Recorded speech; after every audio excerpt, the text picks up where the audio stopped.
শুরু করা যাক শিল্প কারখানা থেকে। বাষ্প ভারতের শিল্প উৎপাদন ব্যবস্থার প্রাণ শক্তি। বস্ত্র শিল্প থেকে শুরু করে খাদ্য প্রক্রিয়াকরণ সর্বত্রই বাষ্প শক্তি ব্যবহৃত হয়।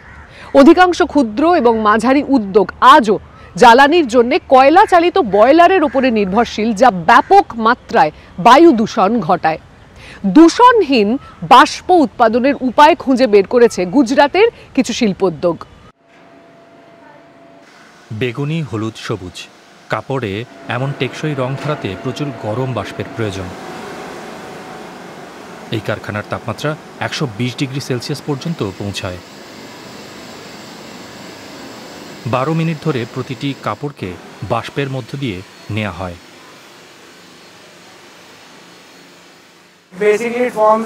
এটি একটি চক্রের মতো কাজ করে। বাষ্পের মাধ্যমে সুতোয় রং স্থায়ী হয় এবং পরে তা ফুটিয়ে তোলে। সবশেষে আমরা এই চূড়ান্ত পণ্য পাই। আমরা রয়েছি গুজরাটের দ্বিতীয় বৃহত্তম বাণিজ্যিক এলাকা সুরাটে। উদয় ফ্যাশন নামের একটি সংস্থায়। বাষ্পই এখানে শক্তির প্রধান উৎস। এই শহরের শিল্পাঞ্চলে সব মিলিয়ে প্রায় 2000 উৎপাদনকারী প্রতিষ্ঠান রয়েছে। এদের বেশিরভাগই ক্ষুদ্র শিল্প। এখানে প্রায় 80% শিল্পই তাপ বা বাষ্প দ্বারা চালিত। তবে বাষ্প উৎপাদনে ব্যবহৃত বেশিরভাগ বয়লারই কয়লা চালিত, পুরনো এবং অদক্ষ। এই যন্ত্রগুলো অনেক সময়ই প্রয়োজনের তুলনায় অনেক বড় হয়। বিশেষ করে সরকারি নিয়ন্ত্রণের বাইরে থাকা ছোট উৎপাদন ব্যবস্থাগুলোয় এই সমস্যা দেখা যায়। এছাড়া এগুলো সঠিক ও দক্ষভাবে চালানোর মতো জ্ঞানেরও অভাব রয়েছে। এইসবের সম্মিলিত প্রভাবে বয়লারগুলো সর্বোচ্চ দক্ষতায় চলে না এবং সারাদিন ধরে চালানো যায় না। ফলে বারবার তা চালু ও বন্ধ করতে হয়, তাই পুরো ব্যবস্থা অদক্ষ হয়ে ওঠে। আপনি অতিরিক্ত জ্বালানি ব্যবহার করছেন, তাছাড়া প্রায়ই প্রচুর তাপ ও বাষ্প নষ্ট হচ্ছে। ফলে পরিবেশগত প্রভাবের দিক থেকে বিবেচনা করলে গ্রিনহাউস গ্যাস এবং বায়ু দূষণ উভয় ক্ষেত্রেই নির্গমন আদর্শ মাত্রার চেয়ে বেশি হচ্ছে।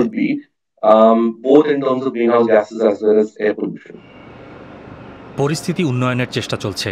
কাপড় কারখানার অদূরেই স্টিম হাউস নামের এই সংস্থা কমিউনিটি বয়লার সিস্টেম গড়ে তুলেছে। শিল্পাঞ্চলের প্রায় 45টি প্রতিষ্ঠানকে 12 কিলোমিটার বিস্তৃত পাইপলাইন ব্যবস্থার মাধ্যমে তারা পরিষেবা দিয়ে থাকে। যথাসাধ্য দক্ষতার সাথে এই ব্যবস্থাটি চালানোর জন্য এর উপর সারাক্ষণ নজর রাখা হয়। বয়লারগুলোতে ক্ষতিকর কণার নির্গমন কমানোর জন্য ফিল্টার লাগানো রয়েছে। আমার মতে জ্বালানি সংগ্রহ থেকেই দূষণ নিয়ন্ত্রণের কাজ শুরু করতে হয়। ছোট শিল্প প্রতিষ্ঠানগুলো সাধারণত খুচরা ব্যবসায়ীদের থেকে কয়লা কেনে, তাই তাদের গুণমান নিয়ন্ত্রণের সুযোগ কম থাকে। কিন্তু আমরা বেশি পরিমাণে কয়লা কিনি, নিরপেক্ষ পরিদর্শক নিয়োগ করি এবং আমরা যে মানের কয়লা চাইছি তা পাওয়া নিশ্চিত করি। আমরা কম সালফার ও কম ছাইযুক্ত কয়লা ব্যবহার করি। স্টিম হাউস বর্তমানে গুজরাটের 6টি শিল্পাঞ্চলে কমিউনিটি বয়লার পরিষেবা দিচ্ছে। প্রায় 180টি সংস্থাকে তারা গরম বাষ্প সরবরাহ করছে। উদয় ফ্যাশনও 6 বছর ধরে স্টিম হাউসের গ্রাহক। ম্যানেজারের কাছে এই ব্যবস্থার সুবিধা স্পষ্ট। তার কারখানার জন্য যতটুকু বাষ্প প্রয়োজন ঠিক ততটুকুই তিনি স্টিম হাউস থেকে কিনতে পারেন। বয়লার বসিয়ে নিজেই বাষ্প তৈরি করতে গেলে জ্বালানির জন্য কয়লা বাবদ নির্দিষ্ট খরচ করতে হয়। তৈরি হওয়া বাষ্প ব্যবহার করুন বা না করুন, এই খরচ আপনাকে প্রতি মাসেই বহন করতে হবে। কিন্তু এখনো পর্যন্ত ভারতে মাত্র কয়েকটি সংস্থা এই ধরনের বড় আকারের বয়লার চালায়। এর পেছনে কয়েকটি কারণ আছে। প্রথমত, বিনিয়োগের খরচ অনেক বেশি। দ্বিতীয়ত, সব শিল্পাঞ্চলে এত বড় কেন্দ্র বসানোর জায়গা নেই। তাছাড়া বিভিন্ন শিল্পের চাহিদাও আলাদা। ধরা যাক সুরাটে কেউ বস্ত্রশিল্পের জন্য কমিউনিটি বয়লার ব্যবহার করছেন, কিন্তু খাদ্য প্রক্রিয়াকরণ শিল্পের চাহিদা সম্পূর্ণ ভিন্ন। তাদের হয়তো দিনের বিভিন্ন সময়ে ভিন্ন চাপ বা তাপমাত্রার বাষ্প প্রয়োজন। তাছাড়া আকার ও ধরনের দিক থেকে প্রক্রিয়াগুলো ভিন্ন ভিন্ন হতে পারে।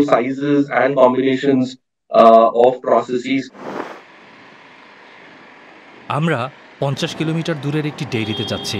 সুরাটের শিল্প উদ্যানে অবস্থিত স্টিম হাউস থেকে এত দূরে বাষ্প সরবরাহ করা সম্ভব নয়। এই ডেইরিতে রোজ প্রায় 45 টন বাষ্পের প্রয়োজন হয়। हमें डेयरी में हम लोग अभी जो यूज कर रहे हैं यहाँ पे 4 लाख लीटर दूध हैंडल कर रहे हैं रोज पर डे। 4 लाख लीटर दूध आता है, उसको हम गर्म करते हैं और स्टीम का यूज डेयरी में एक तो दूध को गर्म करने के लिए होता है और दूसरा दूध को यूज करने के बाद जो गर्म करने के बाद जो वेसल्स यूज करते हैं उन वेसल्स को क्लीनिंग के लिए गर्म पानी की जरूरत होती है, उसके लिए स्टीम यूज कर रहे हैं। বাষ্প উৎপাদনের জন্য কয়লা পোড়ানোর বদলে গত 10 বছর ধরে এই ডেইরি ফসলের অবশিষ্টাংশ থেকে তৈরি বায়োম্যাস জ্বালানি হিসেবে ব্যবহার করছে। আগে তারা যে কয়লা ব্যবহার করত তা দূর থেকে আনতে হতো এবং প্রায়ই তার গুণমান খারাপ থাকত। বায়োম্যাস জ্বালানি ব্যবহারের কারণে অতিরিক্ত খরচ থেকেও তারা রেহাই পাচ্ছেন। এই জ্বালানি সহজলভ্য। We are able to procure with nearby area. এর ফলে স্থানীয় কৃষকেরাও লাভবান হন। আমরা যদি তাদের আখের ছিদ্রে ব্যবহার করি তাহলে তাদেরও কিছু আয় হবে। কিন্তু কৃষিজাত বর্জ্য থেকে জ্বালানি তৈরি করলে সামঞ্জস্য রক্ষায় সমস্যা হয়। বায়োম্যাস জ্বালানি কী দিয়ে তৈরি হচ্ছে তার উপর নির্ভর করে এর দহন ও তাপ উৎপাদনের মাত্রাও ভিন্ন হয়।